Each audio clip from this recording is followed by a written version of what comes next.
Thank you, Sourabh, for taking our time and talking to us as part of Avaya's Digital Masterclass. So first, I'd like to understand some of the digital initiatives that the organization has taken over the past 1 year and how has that benefited you. So probably if you can get a... See, we believe that digital is, for the sake of digital, is not going to help. I have a very unique role where I run technology, and I also run the direct sales. There are 3 or 4 P&Ls that I run for direct sales. Therefore, my objective of digital is broken into 2-3 aspects. One, anything that improves the customer experience from today to tomorrow, and keeping in mind all the segments that we address. Number 2, anything that takes the operational efficiency of the company from a X to a Y number. And I'm not talking about an incremental difference, I'm talking about a substantial difference on that number.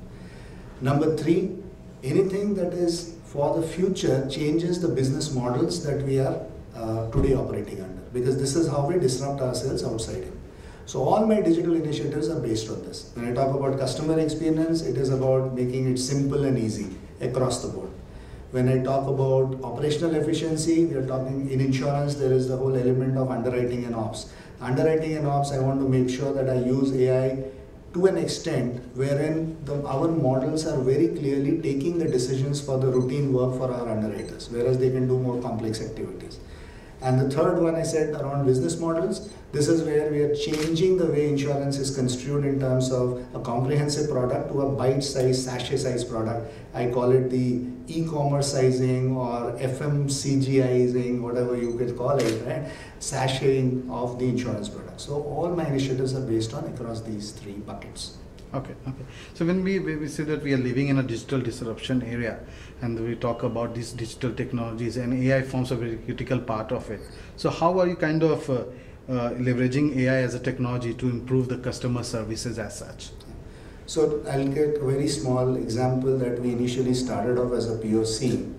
What we looked at was there are 7 types of changes or endorsements in insurance that we call, where thousands of requests were coming in from the customers. And these were coming into our call center like, change my address, change my salutation, because all these comes from different channels and initially not all the right data entry may have been done. Or I have moved from one place to the other.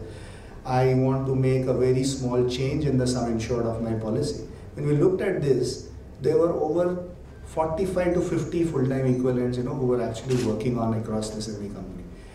We looked at a very simple solution of a chatbot which does this end-to-end, overlaid it with an NLP layer which actually understands what is told by the different customers or different people who interact with it. Then put in an AI layer on it so that this becomes more and more smarter as it goes along.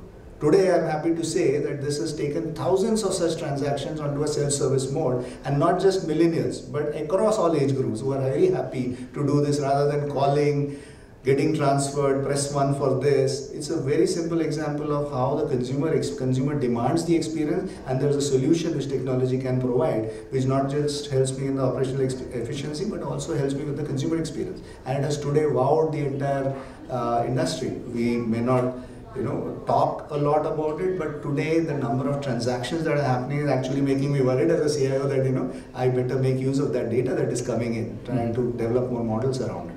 Okay. So this is one example. Okay. So you talked about self-service, and another technology which is being closely looked upon by enterprises is speech recognition. Yes. Yeah, so how are you leveraging that for self-service or embedding in the apps that you provide? So we run speech analytics in our mainstream production environment for the last 18 months. One thing that we do for speech analytics is monitor all the call center calls for 3 things. 1, customer grievances.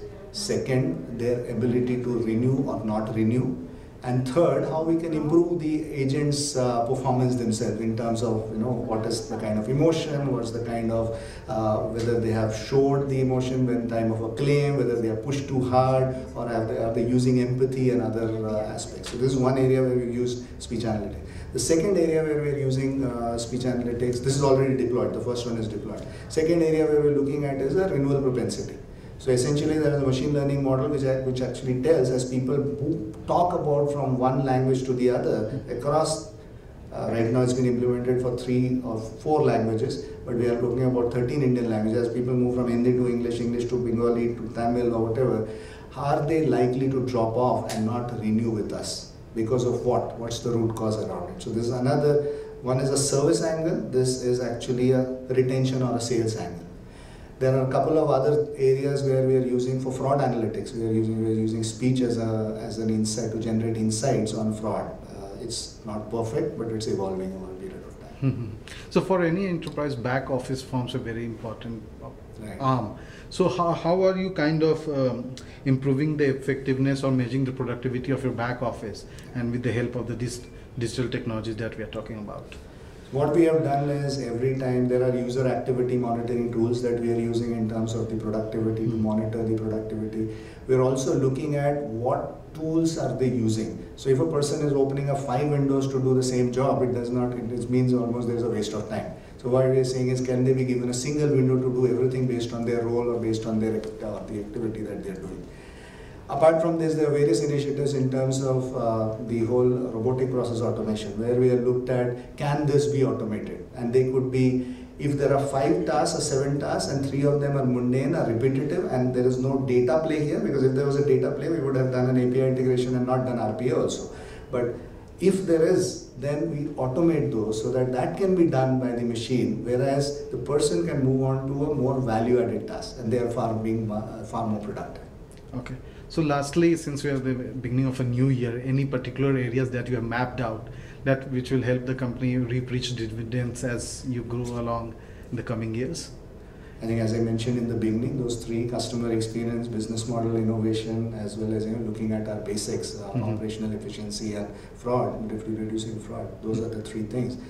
All I would say to my fellow technologists and other CIOs and CXOs is, digital is very exciting, but as we all know, let's not fall for the fancy words, but rather develop a use case and roll it out, because only experience will tell. Unless we do design of experiments and fail fast, I don't think we'll be able to reach there. So happy doing what you do, and all the best.